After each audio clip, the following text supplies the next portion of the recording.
మిత్రులందరికీ జై భీమ్. నేను మీ పిఎం బాబు. ఈరోజు 2025 ముగించుకొని 2026లో స్వాగతం పలకబోతున్నాం. 26కు ఇప్పుడు యువతరానికి ముఖ్యంగా నా యొక్క సూచన, 2025 అనేక సమస్యలు, అనేక సంతోషాలు, అనేక అంశాలను మనం చూసాం.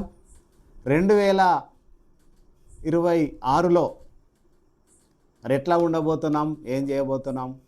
నిజంగా డిసెంబర్ 31 రాగానే కొంతమంది అలవాటు తీరుగా ఆ రోజు బాగా డ్రింక్ చేయడానికి, ఎంజాయ్ పేరు మీద వివిధ వగేర కార్యక్రమాలు చేయడం అనేది కొనసాగుతూ ఉంది.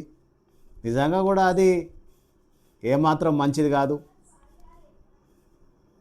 యువతరం తల్లిదండ్రులకు, కుటుంబ సభ్యులకు ఇచ్చే గౌరవం అట్లా కాదు, అది సరైనది కాదు.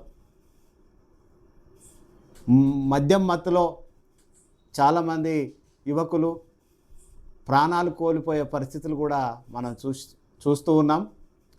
అట్లా చేయకండి, ఆతృత పడకండి. సాధారణంగా నూతన సంవత్సరాన్ని స్వాగతించాలి, భవిష్యత్ కార్యాచరణ నేర్చుకోవాలి.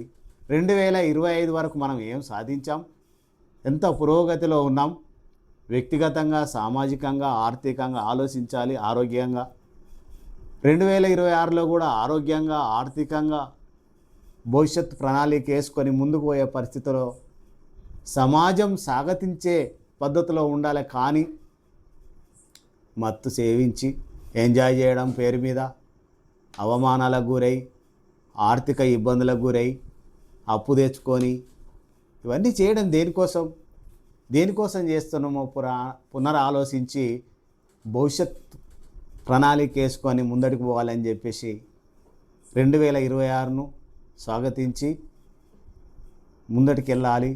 భవిష్యత్తులో మంచి జరగాలని అందరం కోరుకుందాం. మీ అందరి సంతోషమే నా సంతోషంగా భావిస్తూ మీకు ఈ సలహాలు, సూచనలు చేస్తున్నాను. జై భీమ్.